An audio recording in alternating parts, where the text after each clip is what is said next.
one half an hour, I would like to receive questions if there is any. Yes? You said when you define what is good, you limit the growth of consciousness.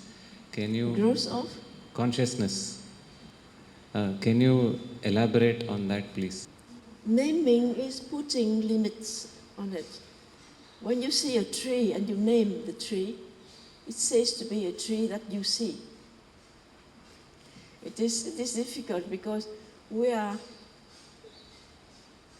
our mind is negligent. It jumps from thing to another, and we don't follow the movement of thought and of observation. When you see a tree, normally there is an exchange between the tree and you by the contact of your eyes. But then you see the tree and you name the tree. And particularly if you are a botanist, you give a botanical name to it and it's finished. Your relationship with the tree stops there because you have given a name to it. This is why I don't say that don't do it, because if you are a botanist, you have to learn on the list and then by heart and then know exactly. But when you observe things out of your, apart from your profession, don't try to repeat what you do in your profession. Just live the life and connect with the tree as a being without naming it. And sometimes you can have a kind of dialogue with it without words, because the tree does not speak your language. You name it is okay. Finished. And you may be an expert in botanics, but it does not lead you too far with the communication of nature. I am going to repeat myself, but perhaps I stop here. My relationship exchange. Well, recently I've talked about it. Where? In Paris? In Madrid? Sorry, but if you have heard it, forgive me, because I'm repeating, because they are newcomers. You don't need a language to exchange. When I was the first time, I was in Crotona in 1996. This is a long time ago. You are all born there. You were all born, not you. Hmm? Yeah, already. Oh, thank you, sir. So the people want to kind of reward me. The organizers in Crotona organized a trip for me to go and see the redwood tree, the sequoia, 4,000 years old. 4,000 years old, goodness. And when I'm in front of this tree, I just greet him as a king, because he was a king at his time, and in his kingdom, he is a king. So I greet him as a king. I said, I am so small in front of you. Please receive my homage. And it's a kind of exchange, really. It is not a language spoken. There's something kind of receiving there and then giving back, and kind of. And the person who accompanied me has really had very respectful attitude. She remains far apart from this to leave me alone with the tree. And it was wonderful an experience. Don't need any language. This is for the tree, and also for the crystals, the mineral kingdom. It is the same, even subtler. Came to see a rose quartz of 3 meters high, 2 meters large. I was there in front of this, and we are exchanging, communicating for how much time, I can't remember, but until my friend, who brought me to this exhibition, having looked for me the whole museum, checking where is Kim Dew, and then finally she found me and she said, "What are you doing there?" And then I said that. And she quit silence, enter the room, sit down next to me for a while. Something wonderful happened there. So don't give a name. And I see it, I don't call, "Oh, hello you, rose quartz." No, I salute it as a king, another king. And it is a great happiness, a great joy, a great honor to meet those things. They are still alive. You see a block there, and then the tree, of course, is more alive than a block of crystal. But they're all alive. Okay, it is just to say that communication does not need any language. And the language is very complex. You have the vocabulary, the grammar, the syntax, and then semantics after that. So don't say to me that animals can speak a language. It is just signs of saying ping ping to get some peanuts. That's all. It is not a language. Okay? Yes, sir.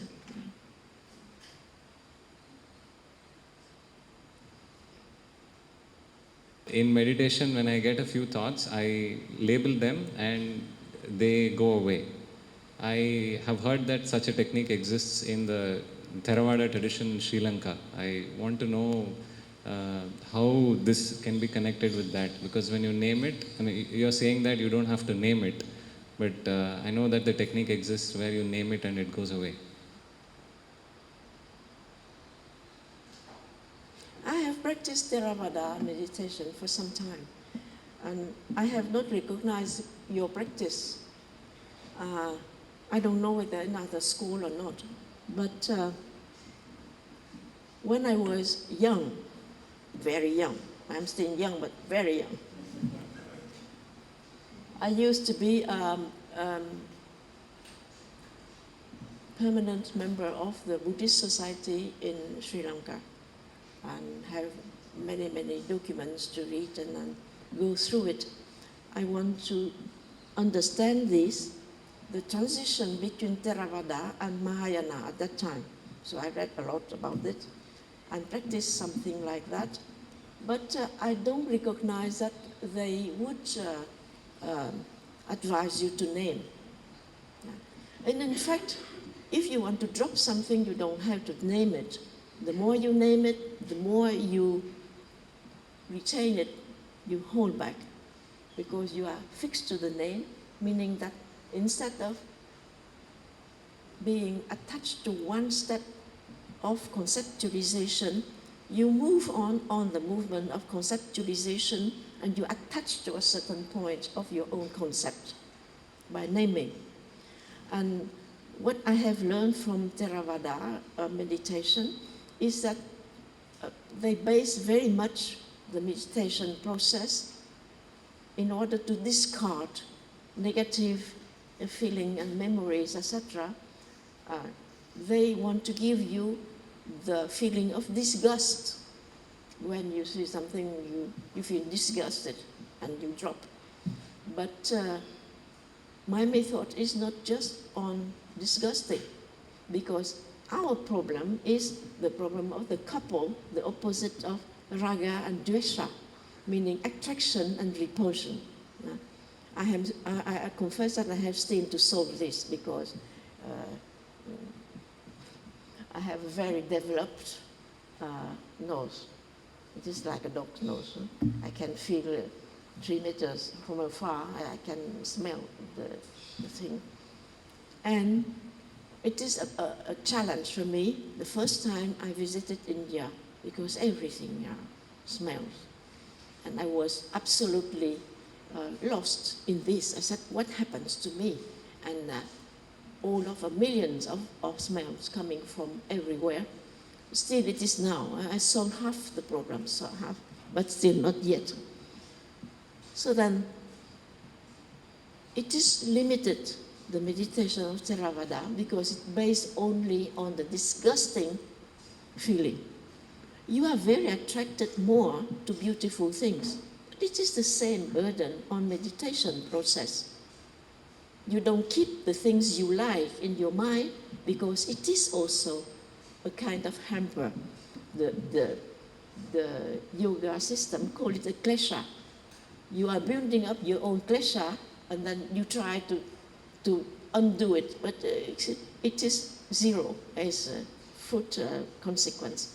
So I think that if we are interested for meditation, we have to start with a very simple thing, not to make a big theory, but deal with the mind itself.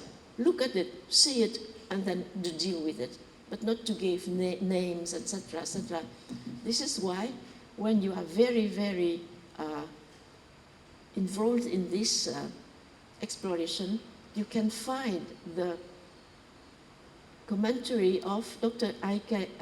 Temni very enlightening, but sometimes it turned out to be a burden because he gives really very fine and very subtle explanations about it. But then after that, forget that.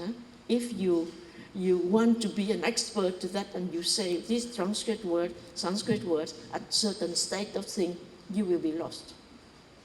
Because you are playing with concepts. And he cannot do otherwise than explaining by concept, because this is our own means to share understanding.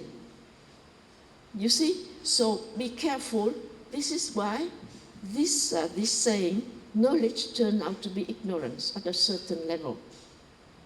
Get knowledge, but forget about it later on if you go to meditation, because meditation is the opposite process, to get rid of everything and to be yourself, meaning the self.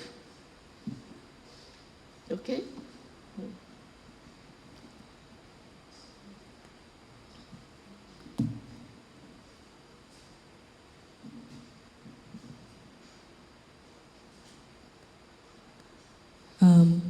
I have a question. Oh, please. Go ahead. I think that yesterday we had a discussion after the meditation practice, and it's just like between you and me. But I think that it would be very much helpful if we can share with the group. So yesterday when we were talking about someone who meditates for a while, or maybe just a short while, they may see things, they may hear things, even smell things, and taste things as well, as you say. Yes. Some people may see something very disgusting, some people may see something very awful, horrible, and some people may see something beautiful, divine, gods, or whatever comes to them. So with all that kind of visions, what would be the attitude as we meditate should adopt when we see such kind of things? Yeah. The mind is the king of all the senses. And it is considered the sixth sense. It is just a sense, and the king of all the five senses. When you sit down to be calm, to meditate, all the senses are still alive. And even more, they are more alive because you are aware of their function. Yeah. And the five senses, meaning that you can see things inwardly, you can hear things inwardly, you can smell things, and you can taste things inwardly, touching also. All this is described also in some, I think, right on the path, something, when at a certain time you can hear a sound, a kind with a silver sound, etc. But all these are just noises of physiology. At a certain time, you can hear your own breathing, and it is described as the sound of wind regularly, and sometimes you can taste. In some school in India, they can even indicate to you how to do, instead of having the taste of any kind, to have the taste of honey when you meditate. I tested it. It is true. But is it really true in the sense that you are practicing meditation just to have a taste of honey in your mouth? Maybe it's a little bit mean, you see? So, but it works, meaning that you can create whatever you want with the senses, meaning it is absolutely illusionary. So whatever beautiful it can appear in the mind, drop and go beyond. Only the key word is beyond. But not the beyond that you imagine for yourself, because you have a picture of somebody, so I will go to Devachan and have some samadhi, etc. It does not work like that. It is not something that you can create by the will. It has to happen naturally. Okay. So the five senses, you can see, as the gentleman I mentioned, he just saw roses, the feel of roses. But I said to him, okay, keep it, because he cannot go further. And he died with this, because at the moment of death, you have some visions. Yeah? And all our preparation now is to prepare this. Not the aim of it, but it works like that, naturally. So if we lead a very idiot life, stupid life, at the end of our life, before breathing the last breath, then we will see awful things. And this is the starting point of what we call the lower astral plane. You will have to meet with beings who will tear you, draw your tools and then torture you, and at a certain point, it is the Christian called hell. We are not so nasty, so we say it is the lower astral plane. It's enough for us. So then, according to that, all the senses they are all functioning, they are all operational when you meditate. So be careful, when you feel something, you sense something, drop. This is drop, drop, drop and go. Drop and go. Meaning gate, when you don't, you say go beyond, go farther, go beyond. Don't stay there. Always on the move. But rooted in oneself. Meaning this one, which is watching everything. And we call it the watcher. Never, it is not the doer, it is the watcher, watching everything that you do. And stop to be the actor, the doer. You learn to be the watcher.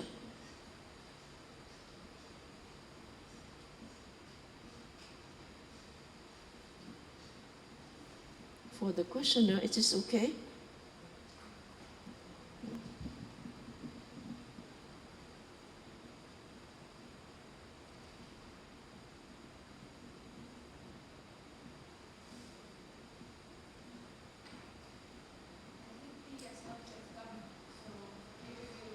We can prolong a little bit, yeah? Yeah. So, 1 or 2 questions instead of stopping here.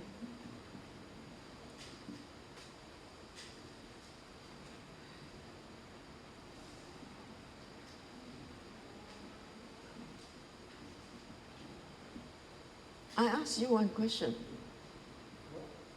I ask you one question. Are you afraid to die one day? Not of death, but to die. Death is a notion, a concept. Now, think about the end of your physical life. Are you afraid of this moment? No. Think well before saying no. Think well.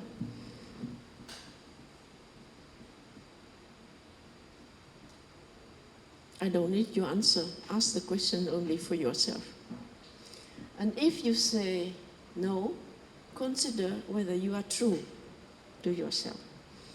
And if you say, oh yes, then ask the next question, why?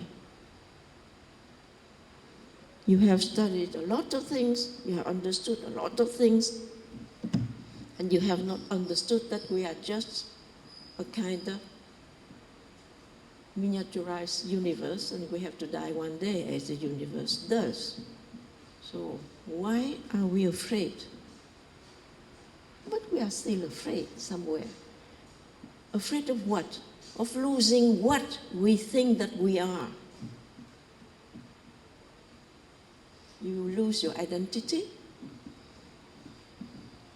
Although the fact that we understood and we hope that we will be reborn, but with another entity, learn again, primary school, high school, lyceum, university, etc., etc. What the boring thing. Have you thought about this? It's interesting that you ask that question. Theoretically, we would say, no, we are not afraid to die. But let's make it a little bit more realistic. Let's say we are in this room. Somebody walks in the room with a gun. The first thing we all do is to run. No, I'm not talking about this exceptional case. Here we are certainly less, we have less probability to die that way. Take the general thing, just to die, and not to die by violent thing or by accident or whatnot, just to die naturally in our bed or whatever, I don't know. But to stop living. Don't imagine about special things. Of course, we are afraid that terrorists will come and shoot everyone, but it is 1 per billion probability. Don't take exceptional case, you see. And we will continue to this question, and I will try to explain to you the usefulness, if I can use this trivial word, to be useful. Everything should be useful. No, everything should not be useful. There are some useless things that it is very good for us. I have an anecdote to tell you about this. But I will explain why practicing meditation is also to learn to die every day. Okay?